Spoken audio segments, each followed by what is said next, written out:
I moved into the apartment building during one of the worst periods of my life. I was 26, recently divorced, exhausted all the time, and working remote customer support from home. I barely talked to anyone anymore. The apartment itself was cheap because the building was old and poorly maintained. The hallway lights flickered constantly, the elevator rarely worked, and the walls were thin enough to hear people coughing through them. Still, I needed somewhere affordable fast. The woman next door introduced herself the same night I moved in. I was struggling with boxes outside my apartment when I heard a door slowly open behind me. "You must be the new tenant." Her voice sounded soft and calm. I turned and saw a woman maybe in her late 50s standing halfway inside her doorway. Thin, pale, long gray hair tied loosely behind her head. Something about her felt off immediately. Not dangerous exactly, just strange. She smiled without showing teeth. "I'm Evelyn," she said. "Apartment 3B. I introduced myself politely. Then she looked directly at the boxes in my hands and said, "Divorce is hard, especially this suddenly." I froze slightly. I hadn't mentioned the divorce. There were no labels on the boxes either. Maybe she saw my wedding ring tan line. Maybe she guessed. Still, it bothered me. I laughed awkwardly and asked how long she'd lived there. "A very long time," she said quietly before slowly closing the door. That was my first interaction with Evelyn. The second happened 3 nights later. I was awake around 1 a.m. watching random videos because I couldn't sleep when I heard knocking. 3 slow knocks. I checked the peephole and saw Evelyn standing outside holding a plate covered in foil. I opened the door slightly. "Sorry," she whispered. "I made too much food again." I thanked her and took the plate, but before leaving, she tilted her head slightly and asked, "Are the nightmares getting worse?" I stared at her. "What?" She smiled faintly. "You've been talking in your sleep." My stomach tightened immediately. "How could you hear that?" I asked. "These walls are very thin," she replied softly before walking back into her apartment. I didn't sleep much after that. Over the next few weeks, Evelyn kept appearing at strange times. Always calm, always watching me too carefully. Sometimes she'd stop me in the hallway and casually mention things about my routine. "You worked late last night. You left around 3 p.m. yesterday. You should close your kitchen blinds more often." That last comment genuinely unsettled me because my kitchen window faced the alley behind the building. There was no reason she should have been able to see inside. Then little things started happening inside my apartment. Cabinet doors left open. My bathroom light switched on after I knew I'd turned it off. Once I came home and found my bedroom window unlocked. At first I blamed myself. Stress makes you forgetful. At least that's what I kept telling myself. But then came the breathing. Every night around 2 a.m., I'd hear faint breathing through the wall beside my bed. Slow, steady, sometimes accompanied by soft scratching noises. I tried using headphones, white noise, even leaving the TV on, but nothing helped. One night, I finally hit the wall and yelled, "Can you please keep it down?" The breathing stopped instantly. Then I heard Evelyn's voice quietly answer through the wall. I wasn't awake. I sat frozen in bed for almost an hour after that. The next morning, there was a handwritten note slipped beneath my door. "You shouldn't yell at people who care about you." No signature. But I knew it was her. I started avoiding Evelyn after that. If I heard her apartment door opening, I'd immediately go back inside mine. but somehow she always seemed aware of where I was. One evening I came home from grocery shopping and nearly dropped everything when I saw her standing silently outside my apartment. Not knocking, not moving, just standing there. She smiled when she saw me. "You changed your shampoo." That was the moment genuine fear started creeping in because there was absolutely no normal explanation for that. I barely spoke to her before rushing inside and locking the door. That night, I inspected my apartment carefully. Every window, every lock, everything. And that's when I found it. A tiny hole near the vent above my bedroom closet. Small enough to miss unless you were specifically looking for it. I grabbed a flashlight and looked through. There was another vent passage behind it, connecting directly into the neighboring apartment. My chest immediately felt tight. I climbed onto a chair and shined the flashlight deeper inside. Something moved. Fast. I nearly fell backward. Then I heard movement from the other side. Shuffling, followed by Evelyn's voice. "You weren't supposed to find that." I called the landlord immediately. He arrived the next day looking annoyed more than concerned. When I explained the vent situation, his expression changed slightly. He removed the cover completely and shined his flashlight inside. Then he went quiet. "There shouldn't be access between apartments," he muttered. But there was.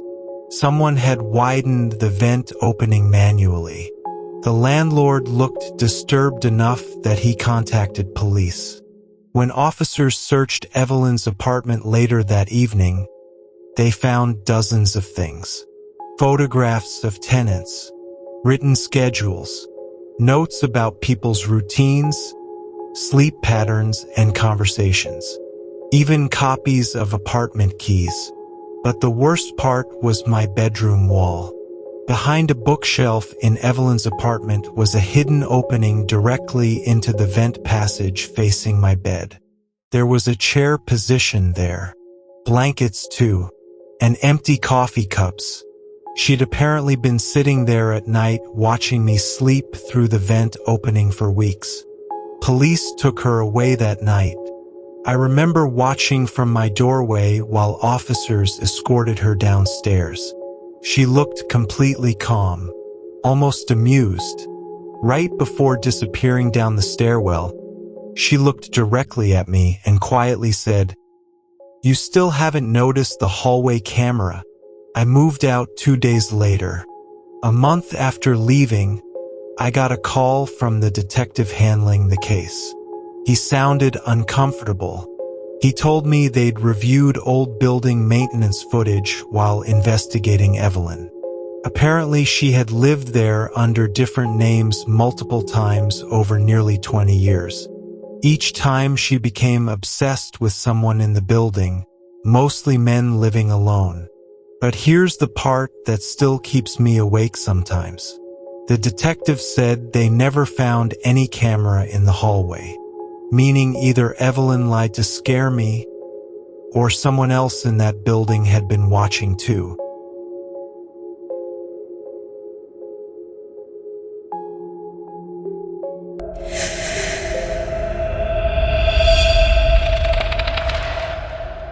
I rented the basement apartment because it was all I could afford. The house had been converted into 3 separate units years earlier. One upstairs, one main floor, and one basement. I lived alone in the basement. The upstairs tenant was a man named Aaron. At least I think that was his name. We only spoke twice. The first time was when I moved in. The second was the night I realized something was very wrong with him. During the daytime, the house stayed almost completely silent. No footsteps, no TV, no music, nothing. But every night around 2:17 a.m., the sounds started. Dragging noises, slow, heavy footsteps, thumps, sometimes metallic scraping. It honestly sounded like someone moving furniture for hours. At first I ignored it. People are weird. Maybe he worked nights. But after weeks of terrible sleep, I finally complained to the landlord. He sighed immediately when I mentioned the upstairs tenant. "You're hearing the pacing?" he asked. "Pacing?" I replied. "That's what the last tenant called it." That response bothered me immediately. What exactly is he doing up there? The landlord avoided eye contact before shrugging slightly. "Honestly, I don't know. Apparently Aaron had paid 6 months' rent in cash up front and rarely left the apartment. No job, no visitors, nothing." The landlord admitted he'd never even been inside the unit since Aaron moved in. That night, I decided to record the noises. At exactly 2:17 a.m., the footsteps started again. Back and forth, back and forth. Then came a loud scraping sound directly above my bedroom. I grabbed my phone and hit record. The sound stopped immediately. Complete silence. Then I heard something worse. Whispering. Very faint whispering through the ceiling. I couldn't understand the words, but there were definitely multiple voices. That made no sense because Aaron supposedly lived alone. The next morning I listened to the recording. The footsteps were there. The scraping too. But right near the end, a voice whispered clearly enough to hear, "He's listening again." I barely slept after that. The next few nights got worse. Sometimes the footsteps stopped directly above my bed for several minutes like someone was standing still and listening. One night, I heard something heavy fall upstairs followed by muffled crying. Actual crying. I almost called the police then. Instead, I went upstairs and knocked on Aaron's door. The apartment instantly went silent. No footsteps. No movement. Nothing. I knocked again. Then the door slowly opened maybe 2 inches. Aaron looked exhausted. Pale skin. Sunken eyes. Sweating heavily. Behind him the apartment looked completely dark with no lights on anywhere. I awkwardly apologized for bothering him and mentioned the noises at night. He stared at me for a second too long before quietly asking, "You hear them too?" I laughed nervously. "Hear who?" His expression changed immediately, like he regretted speaking. Then he whispered, "You should sleep somewhere else tonight," and shut the door. That sentence stayed in my head all day, especially because of how terrified he sounded while saying it. That night, I locked my bedroom door for the first time. Around 2:17 a.m., the footsteps started again. Only this time they sounded faster. Panicked almost. Then came multiple loud bangs upstairs. Something crashed hard against the floor followed by screaming. Not loud screaming, muffled screaming, like someone covering another person's mouth. I grabbed my phone and dialed 911. Before I could press call, the noises stopped instantly. Then came 3 slow knocks from my ceiling directly above my bed. I didn't move. Another 3 knocks followed. Then silence. About 20 minutes later, I heard footsteps descending the exterior staircase beside the house. I carefully looked through my basement window and saw Aaron walking into the backyard carrying large black trash bags. 3 of them. He kept nervously looking toward the woods behind the property before disappearing into the trees. I called police immediately. Officers searched the upstairs apartment that morning. The place was almost empty. No furniture except a mattress and a folding chair. But the floors were covered in deep scratch marks, especially above my bedroom. like something heavy had repeatedly been dragged across the same path over and over again. Police also found locks installed on the inside of one closet door. That closet led into a hidden crawl space between the walls. Inside were food wrappers, water bottles, blankets, and evidence that multiple people had been staying there. But nobody was found. Not Aaron either. He vanished before police arrived. The investigation lasted months. Eventually, detectives discovered Aaron had been kidnapping homeless people from nearby towns and keeping them hidden inside the crawl space. The footsteps I heard every night were people trying to move around quietly above me. And the reason the noises always stopped when I recorded them was because Aaron had apparently installed microphones in the floor vents downstairs, meaning he knew exactly when I was awake. I moved immediately after learning that. But 6 months later, police contacted me again. They finally caught Aaron in another state. The officer asked if I wanted to know something disturbing they discovered during interrogation. I stupidly said yes. Apparently, Aaron admitted he'd planned to take me too eventually because, according to him, I was already getting used to the sounds.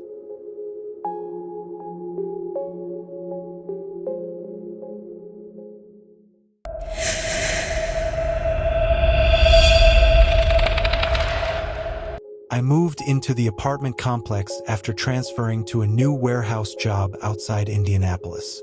The building itself wasn't terrible, just old. The carpet smelled damp all the time, the hallway lights buzzed constantly, and every apartment door looked like it had been kicked open at least once before. Still, the rent was cheap and close to work, which was all I really cared about at the time. My apartment was 8. Directly across from me sat apartment 9. That door was always closed. Always. At first, I didn't think much about it. People keep to themselves in apartment buildings, especially older ones like this. But after a while, little things started bothering me. Apartment 9 constantly received deliveries. Food, packages, groceries, almost daily. Yet I never once saw the tenant open the door. The items would simply disappear eventually, usually late at night. Sometimes I'd come home from work around midnight and notice fresh grocery bags sitting outside the apartment. By morning, they'd be gone. No sounds. No footsteps. Nothing. The first weird interaction happened about 3 weeks after I moved in. I was unlocking my apartment when I heard a man's voice quietly say, "You work too much." I turned immediately. The hallway was empty except for apartment 9, and its door remained closed. I stood there awkwardly for a second before answering, Yeah, guess I do." Silence followed. Then the voice softly said, "You come home exhausted every night." The voice sounded calm, friendly almost, but something about it unsettled me immediately, mostly because he spoke like somebody who had been watching me closely. I laughed nervously. "You can hear me through the walls or something?" "No," he replied. Then silence again. That should have been the moment I stopped engaging with him. Instead, it became routine. Every few nights, he'd talk through the door whenever I came home, never opening it, never introducing himself, just commenting on things about my life. "You slept badly yesterday. You skipped work Tuesday. You should stop ordering food so late." Each comment made me more uncomfortable because he was always right. One night, I finally asked, "How do you know all this?" The answer came immediately. "The hallway vent connects to your bedroom." I stopped smiling after that. The next day, I checked the vent above my apartment entrance, but nothing looked strange. Still, I started feeling watched constantly. I'd noticed tiny things around my apartment. Kitchen cabinets slightly open, the bathroom light turned on. My bedroom door cracked open after I knew I'd closed it. At first, I blamed stress. Warehouse work was exhausting. But then came the phone calls. The first call happened around 2 a.m. from an unknown number. I answered half asleep. Nobody spoke, just breathing, slow breathing. Then the caller quietly whispered, "You left your window unlocked." The line disconnected immediately. I got out of bed so fast I nearly fell. My bedroom window actually was unlocked. I remember checking it twice before bed because of apartment 9. That was the moment genuine fear started setting in.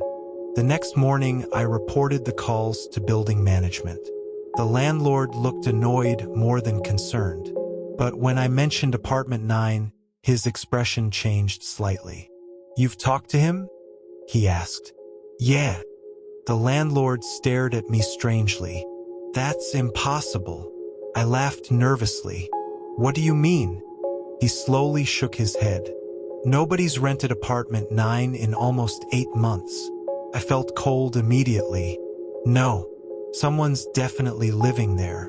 The landlord grabbed the master keys without another word, and I stood beside him while he unlocked apartment 9. The smell hit first: dust, rotting food, mildew. The apartment was completely empty. No furniture, no lights, no signs anyone had lived there recently. Except for one thing. In the middle of the living room sat a folding chair facing the front door. Beside it were dozens of empty energy drink cans. And mounted near the ceiling was a small security camera pointed directly toward the peephole. My stomach tightened instantly. The landlord looked just as disturbed. Then we both noticed something else. The vent cover near the floor had been removed. Inside the vent shaft were blankets, food wrappers, and bottled water. Someone had been living inside the ventilation system.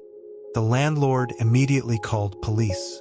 Officers searched the entire building for hours and eventually discovered the vents connected multiple apartments together through maintenance crawl spaces, including mine.